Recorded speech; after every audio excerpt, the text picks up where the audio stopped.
तारीख 21 जून, घड़ी में शाम के 6 बजने को थे और दिल्ली की राउज एवेन्यू कोर्ट के उस फैसले को अभी 24 घंटे भी नहीं बीते थे कि इस पर अपना फैसला दिल्ली हाई कोर्ट ने भी सुरक्षित रख लिया। सुबह सुबह ही अरविंद केजरीवाल की जमानत पर रोक लगा दी दिल्ली हाई कोर्ट ने, जो कि राउज एवेन्यू कोर्ट यानी निचली अदालत से मिली थी।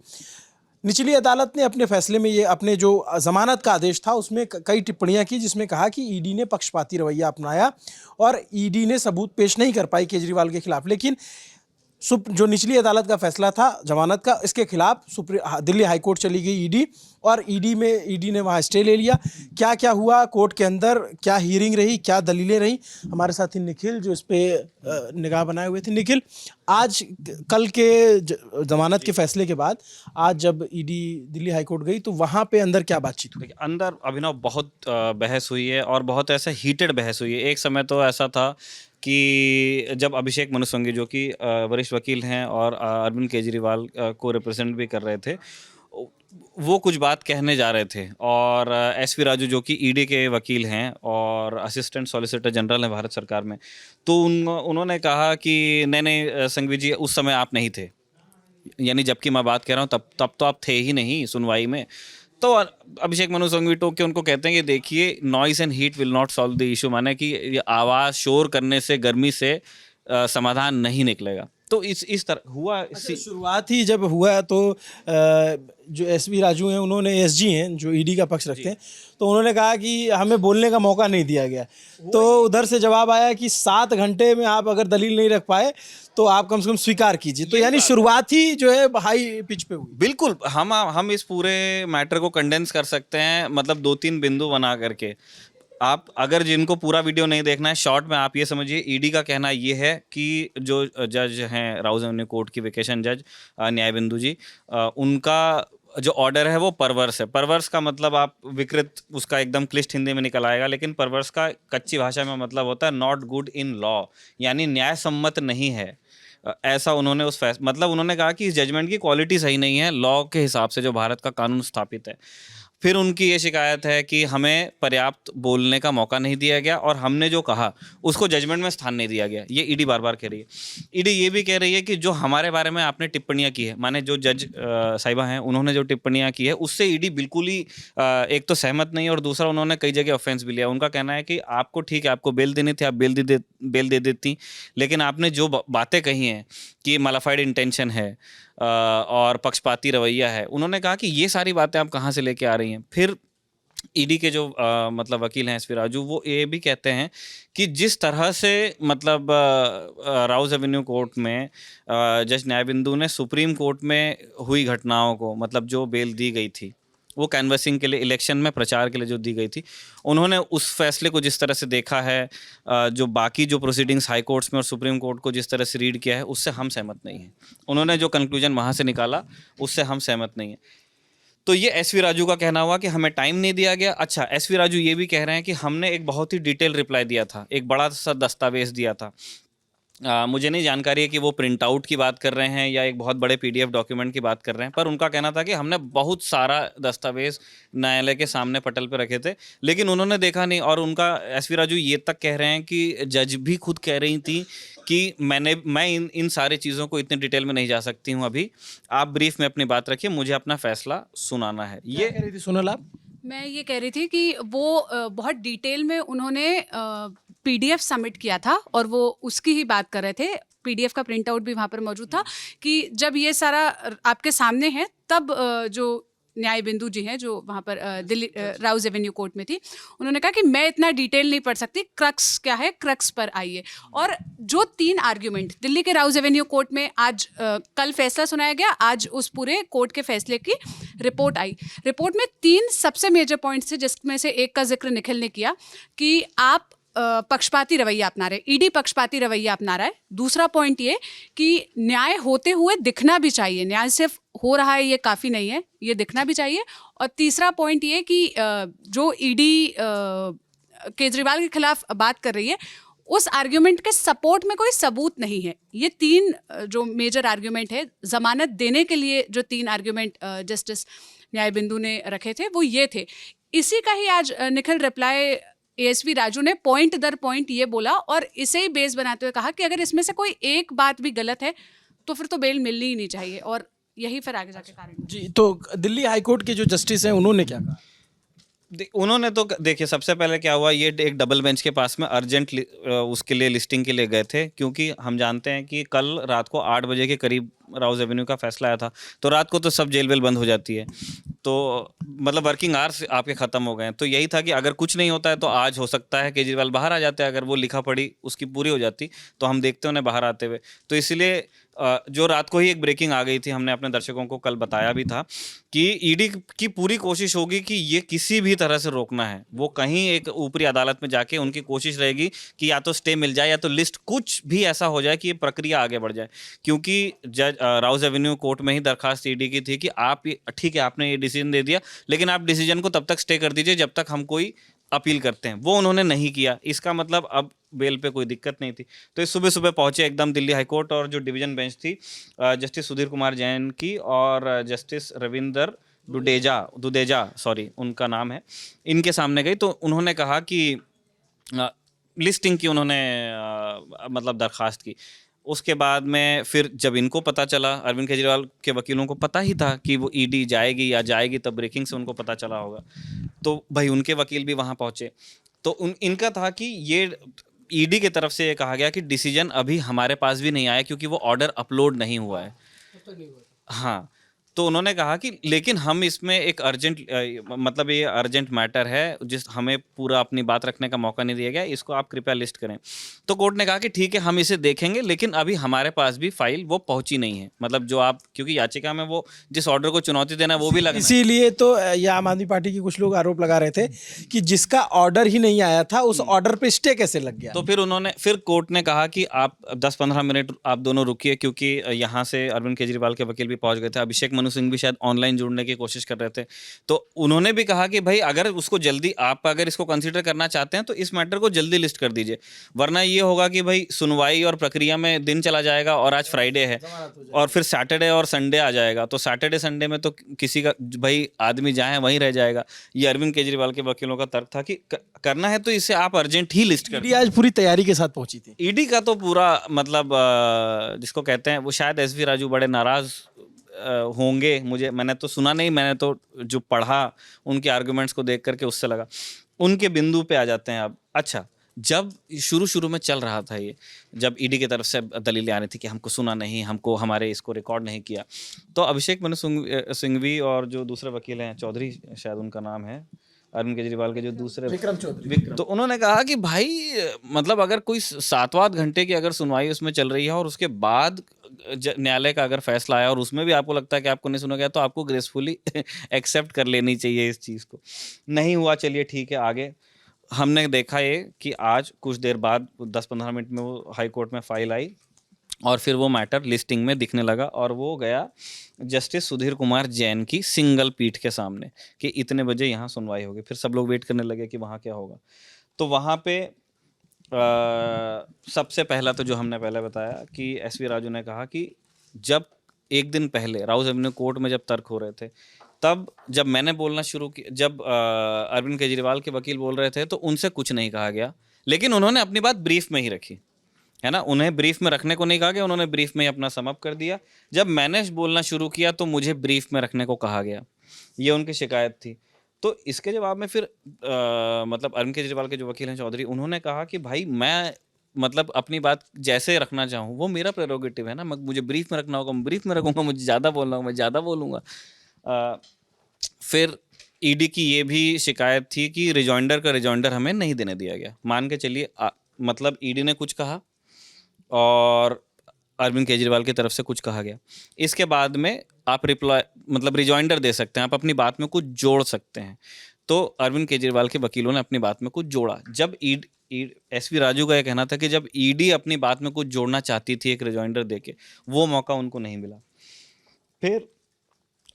फिर ये तो मैंने बताया ही, उन टिप्पणियों से मतलब ईडी सहमत नहीं थी कि हमें आपने मेलिफाइड इंटेंशन आपने कैसे कहा, पक्ष नहीं रखने दिया, जो तथ्य गलत और तारीखें आपने जो गलत बताई वो हम साबित कर सकते थे, लेकिन आपने तो डॉक्यूमेंट ही नहीं पढ़ा। फिर अच्छा अरविंद केजरीवाल और ईडी दोनों के वकीलों का इस बात पे, क्योंकि अब मैटर हाई कोर्ट में चला गया था, इसका मतलब राउज एवेन्यू कोर्ट से बात आगे चली गई, तो इस बार वो बहुत डिस्कस हुआ है कि इससे पहले सुप्रीम कोर्ट में और हाई कोर्ट में क्या क्या हुआ और उसमें कोर्ट्स की ओपिनियन क्या रही है रेस्पेक्टिव केसेस में। तो जैसे ईडी का जोर इस बात पे खूब था कि देखिए ये अरेस्ट को क्वेश्चन करने गए थे, हाई कोर्ट में ही आए थे, तो आपको यहाँ से राहत नहीं मिली। इसका जब हाई कोर्ट कह रहा है कि अरेस्ट में कोई दिक्कत नहीं, तो इस बात को वजन दिया जाना चाहिए।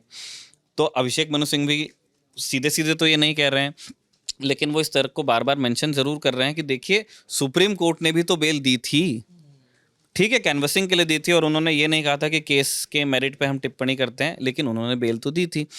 कोई फ्लाइट रिस्क नहीं है। उन्होंने कहा कि अरविंद केजरीवाल बाहर भी आते हैं और जब उनको उनकी बेल एक्सटेंड नहीं होती है किसी ग्राउंड पे, तो वो 2 जून को वो सरेंडर भी करते हैं। उन्होंने कहा इस आदमी का फ्लाइट रिस्क है नहीं, माने ये भाग नहीं रहा कहीं, जो भागने की वो ना तो रहे। उन्होंने कहा कि आरोपी भाग ही नहीं रहा है, आरोपी तो बाहर आ रहा है और बेल की शर्तों का पालन कर रहा है, और आरोपी को जब बेल एक्सटेंड नहीं होती है तो वो तो अंदर भी जा रहा है।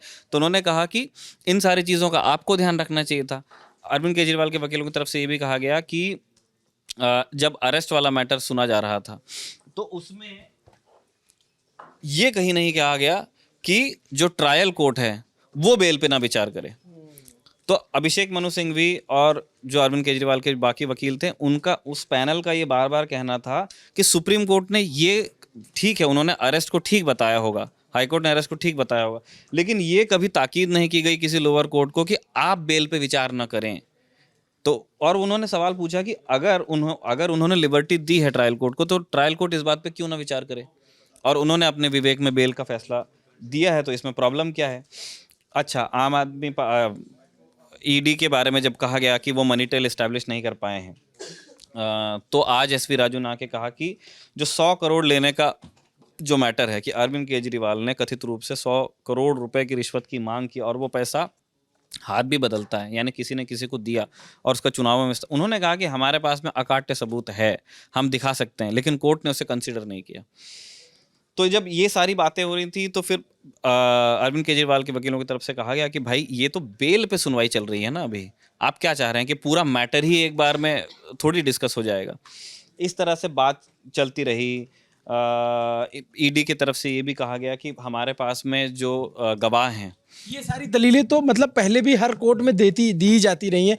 ईडी कहता है कि भाई हम 100 करोड़ का वो लेन देन इस्तेमाल का वो लेन देन को साबित करेंगे। हाँ, कुछ ऐड करना है। राजू ने अरविंद केजरीवाल को इस पूरे मामले में 2 चीज पे दोषी मतलब बताया, आरोपी बताया। एक तो उन्होंने ये कहा है कि वो व्यक्तिगत तौर पर उन्होंने 45 करोड़ रुपए लिए, 100 करोड़ रुपए की मांग की। एक वो इसलिए दोषी है या आरोपी है, और दूसरा वो आरोपी बोल रहे हैं कि पूरी आम आदमी पार्टी इस पूरे कथित शराब घोटाले में वो उसके संयोजक हैं। हाँ, तो 2 मामलों में अरविंद केजरीवाल वो पढ़ते हैं। और जिस सेक्शन 45 की हम सबसे शुरुआत से बात करते आ रहे थे, अभी भी बात कर रहे थे, उसी सेक्शन 45 का जब जिक्र आया तो अभिषेक मनु सिंघवी जो केजरीवाल की तरफ से दलील दे रहे थे, उन्होंने कहा कि ऐसा थोड़ी है कि इसके तहत भी बेल नहीं मिल सकती, आप क्यों इसका आधार बनाकर क्यों बेल को अपोज करें।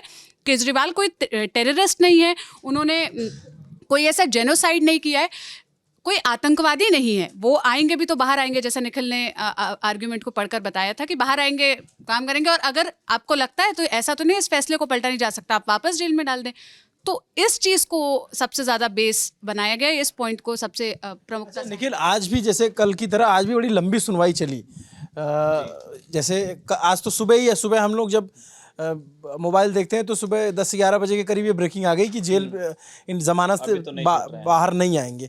तो आज ये फिर वही सारे नाम आए होंगे, राघव मुगंटा, इन सब लोगों का जिक्र हुआ होगा। लेकिन ये जो सेक्शन 45 में बेल की बात है, इस पर क्या आर्गुमेंट हुए? देख, सेक्शन 40 ये तो एसवी राजू ने जाकर के कहा कि जिस तरह से बेल दिया गया, उन्होंने कहा आप सेक्शन 45 छोड़िए, ये तो सादी बेल भी नहीं बनती। ये एसवी राजू का तर्क था। रही बात गवाहों की, तो क्योंकि एसवी राजू का एक कंटेंशन था कि हमने तो अनेक गवाहों के स्टेटमेंट्स लगाए हैं, हम मनी ट्रेल साबित करने की बात कर रहे हैं, लेकिन कोर्ट ने कंसीडर नहीं किया। और सेक्शन 45 ये कहता है कि मतलब एक व्यक्ति निर्दोष लगना चाहिए, है ना, मतलब इस तरह का एविडेंस सामने आना चाहिए कि भाई इस व्यक्ति ने ये गुनाह नहीं किया, तब जाके बेल का आधार बनता है। और फिर वो बताने लगे कि स्टेटमेंट्स हैं। तो जब अरविंद केजरीवाल के वकीलों की तरफ से इन सारी चीज़ों का जवाब दिया गया, तब उन्होंने कहा देखिए ईडी पूरा अपना जो केस प्रेजेंट कर रही है वो टेक्निकलिटीज़ पे है कि हमने इनका बयान लगाया, हमने मनी ट्रेल लगाया, ये इनसे संबंधित थे, इनके फ़ोन में इनका चैट निकला।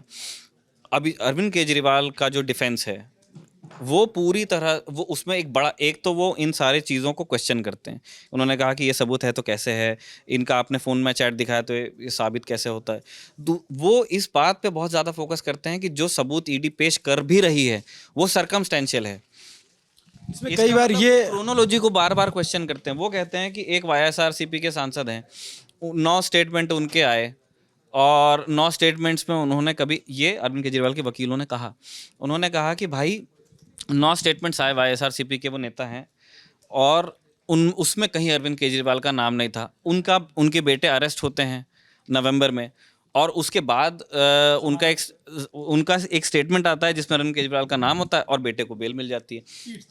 तो उन्होंने पीठ दर्द वाला केस दूसरा है, पीठ दर्द वाला केस दूसरा है। ये ये मगुंता रेड्डी वाला मामला है जो बाप बेटे वाईएसआरसीपी में बता रहा हूँ। और पीठ दर्द वाले शरत रेड्डी हैं। उन्होंने कहा कि ये फार्मा वाले, जी हाँ, कि ये इनके भी पहले स्टेटमेंट नहीं थे। ये सारी दलीलें हम ना लगभग दर्शकों को बता चुके हैं और ये दलीलें घूम फिर के आती हैं हर कोर्ट में जब भी होता है। आज ये नई चीजें पता चली कि कैसे हीटेड टॉक्स हो रही थी दोनों वकीलों में। मतलब इधर से अभिषेक मनु सिंघवी ने तो ये भी कहा कि ईडी इस बात से बहुत नाराज है कि भाई मेरी नाक के नीचे किसी को बेल कैसे मिल सकती है, इसलिए वो जज के ऑर्डर के बारे में मतलब इस तरह की बातें कह रहे हैं। उन्होंने कहा जैसे जज ने एक जगह सीजीआई को कोर्ट किया है शायद, तो अभिषेक मनु सिंघवी ने पूछा कि इस चीज़ में क्या प्रॉब्लम है। इन सबकी दलीलें हो रही थी, जजों की क्या टिप्पणी रही? जजों ने कोई टिप्पणी की या फिर सबको सुना और फैसला रिजर्व कर लिया? बीच में एक उन्होंने लंच ब्रेक की बात कही थी। मेरे ख्याल टाइम का अनुशासन भी जज साहिबान को देखना ही होता है। बाकी उनके तरफ से ज़्यादा एक बार ज़रूर मतलब जज ने ईडी के आर्गुमेंट्स को कंडेंस किया था। उन्होंने कहा कि ठीक है राजू साहब, हमने आपको सब सुन लिया है, मतलब आपके 3 प्रमुख बिंदु हमको समझ में आ रहे हैं कि एक, आपको बोलने का मौका नहीं दिया गया, ठीक है, और इसी तरह जैसे हमने पहले भी बताया आपके सबूतों का ध्यान नहीं रखा गया। इस तरह से ये ज़रूर जज साहब की तरफ से कहा गया था। इससे इतर और आगे मतलब मुझे नहीं लगता कि बेंच की तरफ से बहुत ज़्यादा टिप्पणियाँ थी। इसके बाद अभिषेक मनु सिंघवी को बोलने का मौका मिला तो उनके भी आर्गुमेंट्स हमने बताए हैं कि भाई अरविंद केजरीवाल तो कोऑपरेट ही कर रहे हैं एजेंसी के साथ में। बेल पे आए थे तो जब नहीं एक्सटेंड हुआ तो अंदर भी चले गए और ईडी के पक्ष में फैसला नहीं आया तो वो जजमेंट पर मतलब लांछन लगा रहे हैं। और अगर एससी के ऑर्डर्स को रीड किया गया तो उसमें प्रॉब्लम क्या है, एससी ने बेल भी तो दी थी, एससी ने ये तो कभी नहीं कहा था कि मतलब आप ट्रायल कोर्ट बेल पे विचार नहीं कर सकती। ये सारी चीज़ें अभिषेक मनु सिंघवी की तरफ से कही।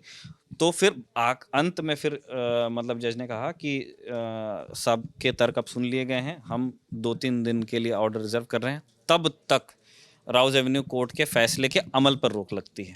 कुल मिला के कहानी ये है कि अगर दिल्ली हाई कोर्ट से रोक नहीं लगती तो अरविंद केजरीवाल जेल से बाहर आ जाते। ये रोक लग गई है और सैटरडे संडे है तो वो अभी जेल में ही रहेंगे जब तक दिल्ली हाई कोर्ट अपना फैसला नहीं सुना देता।